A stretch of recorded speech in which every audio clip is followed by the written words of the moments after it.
જો તમે હજુ સુધી અમારી ચેનલને સબસ્ક્રાઇબ ના કરી હોય તો સબસ્ક્રાઇબ કરો અને બાજુમાં આપેલા બેલ આઇકન પર ક્લિક કરો જેથી તમને અમારા નવા વિડીયોની નોટિફિકેશન મળતી રહે। વિદ્યાર્થી મિત્રો, આજનો આપણો ટોપિક છે ચેપ્ટર 3 પ્રવાહ વિદ્યુત, અને તેનો પહેલો ટોપિક છે વિદ્યુત પ્રવાહ। તો જોઈએ કે વિદ્યુત પ્રવાહ એટલે શું। તો પહેલા તો પ્રવાહ એટલે શું। કોઈ પણ પદાર્થ જ્યારે ગતિ કરે, ત્યારે પ્રવાહની રચના કરે। જેમ કે તળાવની અંદર જે પાણી હશે તે કેવું હશે, સ્થિર હશે, તો એને પાણીનો પ્રવાહ ના કહેવાય। પરંતુ એ જ પાણી જો નદીમાં વહેતું હોય, એટલે કે ગતિ કરતું હોય, તો તેને શું કહેવાય, પાણીનો પ્રવાહ કહેવાય। કેમ કે પાણી ગતિ કરે છે। તે જ રીતે કોઈ ઊંચી ઇમારત પર તમે ઉભા હો અને તમને પવન લાગતો હોય, તો પવન એ ગતિમાં છે, બરાબર, તો એને શું કહેવાય, હવાનો પ્રવાહ કહેવાય। આમ જ્યારે કોઈ પદાર્થ ગતિમાં આવે ત્યારે તેનો પ્રવાહ રચે છે। તો હવે એના પરથી ખ્યાલ આવે કે વિદ્યુત પ્રવાહ એટલે શું, કે જો વિદ્યુત ભાર ગતિ કરે તો એ વિદ્યુત પ્રવાહનું નિર્માણ કરે। પ્રથમ બે ચેપ્ટર જે હતા તે આપણા સ્થિત વિદ્યુત શાસ્ત્રના હતા, એટલે કે તેમાં વિદ્યુત ભાર કેવો હતો, સ્થિર હતો। અને હવેનું જે ચેપ્ટર છે, આ ચેપ્ટર, તેમાં આપણે શું કરવાનું છે, વિદ્યુત ભારને ગતિ કરાવવાની છે। અને વિદ્યુત ભાર જ્યારે ગતિ કરે ત્યારે શાનું નિર્માણ કરે, વિદ્યુત પ્રવાહનું નિર્માણ કરે। તો આપણે લખીએ કે વિદ્યુત ભાર અથવા તો વાહકની અંદર જે વિદ્યુત ભાર ખરા, વાહકમાં વિદ્યુત ભારની ગતિને લીધે વિદ્યુત પ્રવાહનું નિર્માણ થાય છે અથવા તો વિદ્યુત પ્રવાહ રચાય છે। હવે વાહકની અંદર વિદ્યુત ભાર કેટલા પ્રકારના હશે, બે પ્રકારના, ધન વિદ્યુત ભાર અને ઋણ વિદ્યુત ભાર। ધારો કે પ્લસ ક્યુ વિદ્યુત ભાર અને બીજો ઋણ વિદ્યુત ભાર કયો છે, માઇનસ ક્યુ। હવે ધારો કે કોઈ એક હું વાહક લઈ લઉં, આ વાહકની અંદર ધન અને ઋણ બંને પ્રકારના વિદ્યુત ભાર હશે। ધારો કે ધન વિદ્યુત ભાર પ્લસ ક્યુ એ જમણી તરફ ગતિ કરે છે અને ઋણ વિદ્યુત ભાર માઇનસ ક્યુ એ ડાબી તરફ ગતિ કરે છે। હવે ટી સમયની અંદર જમણી તરફ જતો વિદ્યુત ભાર સ્મોલ ટી જેટલો સમય લેવામાં આવે તો જમણી તરફ જતો ધન વિદ્યુત ભાર ધારો કે પ્લસ ક્યુ અને ડાબી તરફ જતો ઋણ વિદ્યુત ભાર કેટલો છે, માઇનસ ક્યુ। હવે ટી સમય એટલે ધારો કે 5 સેકન્ડ છે અથવા તો 10 સેકન્ડ, ધારો કે 10 સેકન્ડનો સમયગાળો લઈ લીધો, તો તેમાં 50 જેટલા ધન વિદ્યુત ભાર જમણી તરફ ગયા અને 30 જેટલા ઋણ વિદ્યુત ભાર ડાબી તરફ ગયા। તો પરિણામી વિદ્યુત ભાર કેટલો વહન પામ્યો, 50 માઇનસ 30 એટલે કે 20, અને તે કયા તરફ, પરિણામી દિશા જમણી તરફ તમને મળશે। તો ટી જેટલા સમયની અંદર પ્લસ ક્યુ વિદ્યુત ભાર ધારો કે જમણી તરફ જાય અને માઇનસ ક્યુ વિદ્યુત ભાર ડાબી તરફ, તો ટી સમયમાં વહન પામતો વિદ્યુત ભારનો ચોખ્ખો જથ્થો અથવા તો પરિણામી વિદ્યુત ભાર કેટલો થશે, તો પરિણામી વિદ્યુત ભાર Q ઇઝ ઇક્વલ ટુ કેટલો થશે, જે મોટું છે તેમાંથી નાનું બાદ કરું તો પ્લસ ક્યુ માઇનસ ક્યુ, બરાબર, અથવા તો આ બંને વિદ્યુત ભાર કરો તેની બાદબાકી તમે કરો તેટલો પરિણામી તમને વિદ્યુત ભાર મળશે। આટલો વિદ્યુત ભાર ટી સમયમાં વાહકના કોઈ આડછેદ લઈ લો તે આડછેદમાંથી પસાર થાય છે। તો હવે જો આપણે કીધું કે વિદ્યુત ભાર જ્યારે ગતિ કરે ત્યારે વિદ્યુત પ્રવાહનું નિર્માણ કરે, તો આ વિદ્યુત ભાર ગતિ કરે છે માટે અહીંયા વિદ્યુત પ્રવાહ રચાય છે।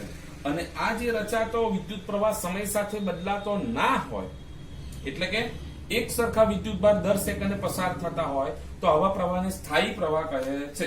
એટલે કે સ્થાયી પ્રવાહ માટે વિદ્યુત ભારનો જથ્થો Q એ સમય t ના કેવા પ્રમાણમાં હશે, સમપ્રમાણમાં હશે। તો લખીએ સ્થાયી વિદ્યુત વહન માટે વિદ્યુત ભારનો જથ્થો Q એ ચલે છે t। હવે ચલન દૂર કરો તો કંઈક અચળાંક મૂકવો પડે, તો એ જે અચળાંક હશે તે અચળાંકને કહેવાય વિદ્યુત પ્રવાહ। તો Q is equal to I into T, માટે આના પરથી I ને કરતા બનાવો તો I બરાબર શું થશે, Q બાય ટી। તો આપણને વિદ્યુત પ્રવાહનું સૂત્ર મળી ગયું, I બરાબર Q બાય ટી। તો આ સૂત્રમાં ઉપર શું આવે છે, વિદ્યુત ભાર, વાહકના આડછેદમાંથી પસાર થતો ચોખ્ખો વિદ્યુત ભાર અથવા તો પરિણામી વિદ્યુત ભાર અને ટી એ શું છે? સમય. તો I બરાબર Q બાય ટી. આ સૂત્ર પરથી જો તમારે વિદ્યુત પ્રવાહની વ્યાખ્યા બનાવવી હોય તો કેવી રીતના બનાવીએ? આપણે આગળ શીખી ગયેલા છે કે જે પણ રાશિ છેદમાં હોય તેની આગળ શું લગાવવાનું? એકમ. અને છેલ્લો શબ્દ કઈ આવે? જે અંશમાં રાશિ હોય તે. તો આના પરથી વિદ્યુત પ્રવાહની વ્યાખ્યા એવી બને કે વાહકના કોઈ આડછેદમાંથી વાહકના કોઈ આડછેદમાંથી એકમ સમયમાં, કેમ કે સમય ક્યાં છે? છેદમાં, એટલે એની આગળ એકમ લગાવવાનો. એકમ સમયમાં પસાર થતો આ જે વિદ્યુતભાર છે, કયો વિદ્યુતભાર છે? પરિણામી અથવા તો ચોખ્ખો વિદ્યુતભાર. તો પસાર થતા ચોખ્ખા વિદ્યુતભારના જથ્થાને વિદ્યુત પ્રવાહ કહે છે.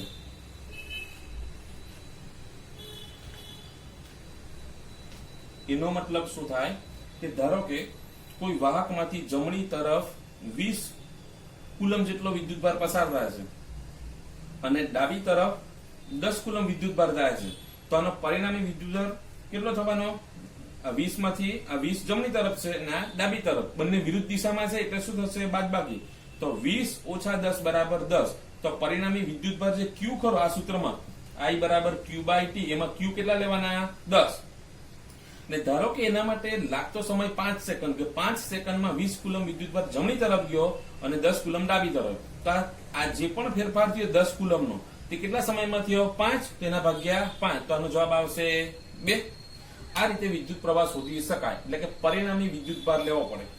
એની જગ્યાએ ધારો કે 20 કુલમ અને આ 10 કુલમ બંને એક જ દિશામાં જતા હોય તો શું થશે? સરવાળો. તો ચોખ્ખો વિદ્યુતભાર કેટલો થશે? 30 કુલમ. તો અહીંયા કેટલા લખવા પડે? આપણે 30 લખવા પડે. જવાબ કેટલા આવશે? 6.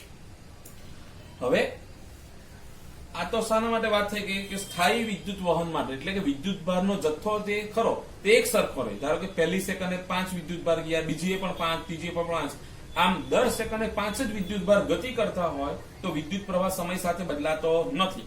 એને શું કહેવાય? સ્થાયી વિદ્યુત પ્રવાહ કહેવાય. પરંતુ જો વિદ્યુતનું વહન જે ખરું તે સમય સાથે બદલાતું જતું હોય તો તેના માટે આપણે સરેરાશ વિદ્યુત પ્રવાહ વ્યાખ્યાયિત કરવો પડે. તો સમય સાથે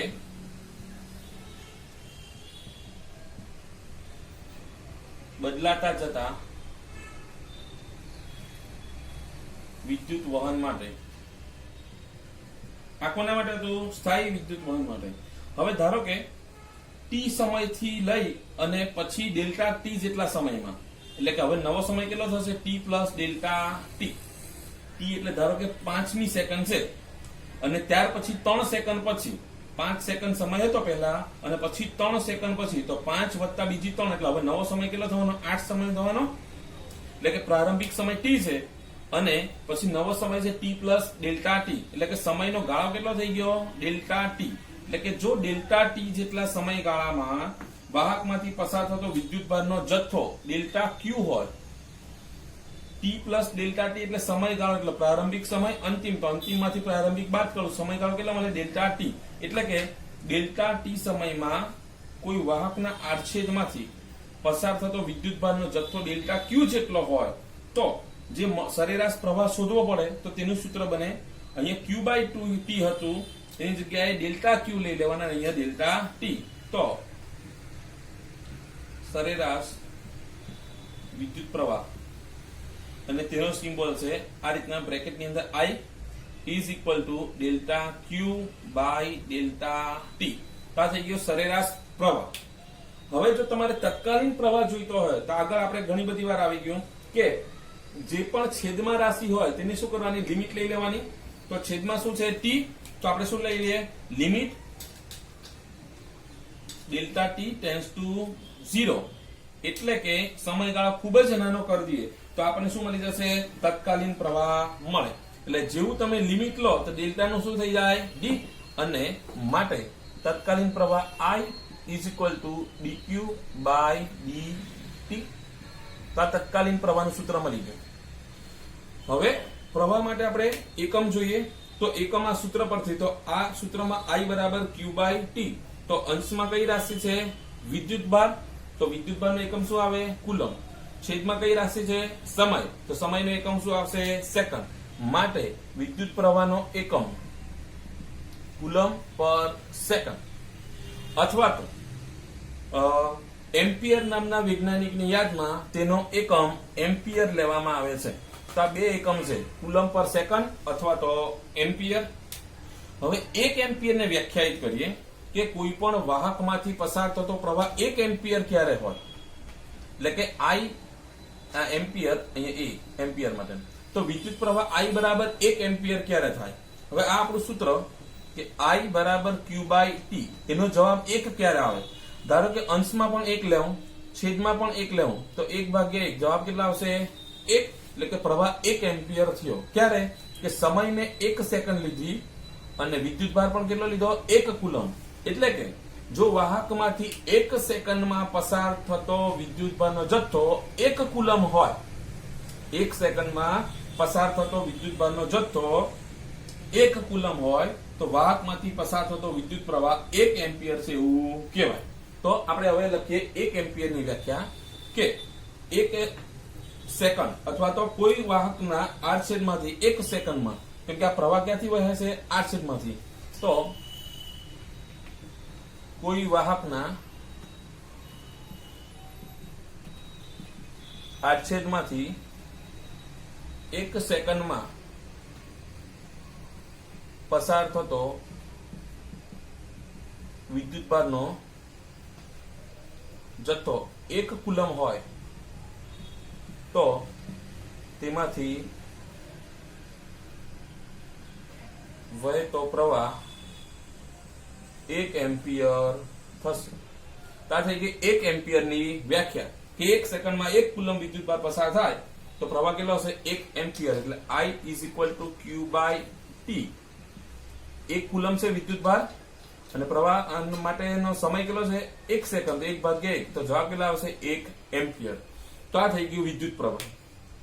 હવે વિદ્યુત પ્રવાહના બીજા એકમો છે કે જો નાના ક્રમનો વિદ્યુત પ્રવાહ વહેતો હોય તો મિલી એમ્પિયર અથવા માઇક્રો એમ્પિયર ની અંદર આવશે. મિલી, માઇક્રો, નેનો આવી શકે. મોટા ક્રમનો પ્રવાહ હોય તો એમ્પિયર. અને આપણે ડે ટુ ડે લાઈફમાં જે સાધનો યુઝ કરીએ તેનો જે પ્રવાહ ખરો તે જેમ કે ટીવી છે, વોશિંગ મશીન છે, ફ્રીજ છે, તેનો પ્રવાહ જે હતો તે એમ્પિયરના ક્રમનો હશે. પરંતુ કોઈક નાની વસ્તુ હોય જેમ કે ખૂબ જ નાની સર્કિટ હોય કે તો એની અંદર જે પ્રવાહ પસાર થાય તે મિલી એમ્પિયર અને માઇક્રો એમ્પિયરના ક્રમનો હશે.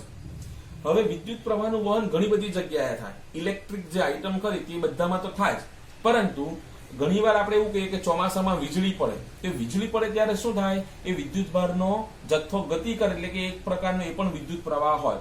પણ એ જે વિદ્યુત પ્રવાહ હોય તે અનિયંત્રિત હોય, એટલે એનું કોઈ નક્કી હોતું નથી. એટલે જ્યાં વીજળી પડે ત્યાં મોટા પ્રમાણમાં પ્રવાહ પડે અને ત્યાં મોટા પ્રમાણમાં નુકસાન કરે. પરંતુ આપણે જે ઇલેક્ટ્રિક આઇટમ વાપરીએ તેની અંદર જે પ્રવાહ તે કેવો હશે? સ્થાયી પ્રવાહ હશે. એટલે કે તમે કોઈ પણ ચાર્જર મોબાઈલનું લઈ લો અથવા ટીવી લઈ લો કે ફ્રીજ લઈ લો તો તેની પાછળ એક ડિસ્ક્રિપ્શનનું એક સ્ટીકર મારેલું આવે અને સ્ટીકરમાં તેની અંદર એના વોલ્ટેજ, વોટ અને પ્રવાહ લખેલા હોય. એટલે એના ઉપર સ્ટીકર પર જેટલો પ્રવાહ લખેલો હોય તેટલા જ મૂલ્યનો પ્રવાહ એ સાધનમાંથી પસાર થશે. એના કરતા વધારે કે ઓછો થતો નથી. તો હવે વાત કરીએ વિદ્યુત પ્રવાહ કેવી રાશિ છે? સદિશ રાશિ કે અદિશ રાશિ? તો જોઈએ કે વિદ્યુત પ્રવાહ એ અદિશ રાશિ છે, એટલે કે તેની કોઈ દિશા હોતી નથી. પરંતુ સર્કિટની અંદર આપણે કોઈ દાખલા ગણતા હોય ત્યારે વિદ્યુત પ્રવાહ આપણે બતાવવો પડે. તો વિદ્યુત પ્રવાહ કેવી રાશિ છે? એક તો અદિશ રાશિ છે, પરંતુ સર્કિટની અંદર આપણે દાખલા સોલ્વ કરવા માટે એની દિશા બતાવવી પડે. તો હવે કઈ દિશામાં લેવાનું? હવે જે રૈવાચિક વિદ્યુત પ્રવાહ ખરો તેની દિશા ધન વિદ્યુતભાર જે દિશામાં ગતિ કરે તે દિશામાં લેવામાં આવે. રૈવાચિક વિદ્યુત પ્રવાહની દિશા ધન વિદ્યુતભારની ગતિની દિશામાં લેવામાં આવે. પરંતુ આપણે તો એવું કીધું કે ધન વિદ્યુતભાર કોઈ દિવસ ગતિ કરી શકતો નથી, એ તો સ્થિર હોય. ગતિ કોણ કરે? માત્ર ઋણ વિદ્યુતભાર. ધારો કે આ એક્ઝામ્પલની વાત કરીએ તો અત્યારે ધન વિદ્યુતભાર કઈ તરફ ગતિ કરે છે? જમણી તરફ ગતિ કરે. અને ઋણ વિદ્યુતભાર કઈ તરફ ગતિ કરે? ડાબી તરફ. તો રૈવાચિક વિદ્યુત પ્રવાહ કઈ દિશામાં આવે? ધન વિદ્યુતભારની ગતિની સામે એટલે કે જમણી તરફ. તો હવે ધન વિદ્યુતભાર ગતિ કરતો નથી, ગતિ તો ઋણ વિદ્યુતભાર કરે. તો આપણે બીજી રીતે આ દિશાને દર્શાવીએ તો જમણી દિશા એટલે શું કહેવાય કે ઋણ વિદ્યુતભારની ગતિની વિરુદ્ધ દિશા કહેવાય, કાં તો ધન વિદ્યુતભારની દિશા અથવા ઋણ વિદ્યુતભાર જે ગતિ કરે તેની વિરુદ્ધ દિશા. માટે રૈવાજિક વિદ્યુત પ્રવાહની દિશા એ ધન વિદ્યુતભારની ગતિની દિશામાં અથવા તો જે ઋણ વિદ્યુતભાર ખરો ઋણ વિદ્યુતભાર તેની ગતિની વિરુદ્ધ દિશામાં લેવામાં આવે. ખ્યાલ આવે છે? રૈવાજિક વિદ્યુત પ્રવાહ કાં તો ધન વિદ્યુતભારની ગતિ એટલે કે આ જમણી તરફ. હવે આ જે ઋણ વિદ્યુતભાર છે ડાબી તરફ કરે મીન્સ કે જમણી તરફની વિરુદ્ધ દિશામાં. તો વિદ્યુત પ્રવાહની દિશા તમે બે રીતે દર્શાવી શકો કે ધન વિદ્યુતભારની ગતિની દિશામાં અથવા ઋણ વિદ્યુતભારની ગતિની વિરુદ્ધ દિશામાં. કયા પ્રવાહની? રૈવાજિક વિદ્યુત પ્રવાહ. ખ્યાલ આવે છે?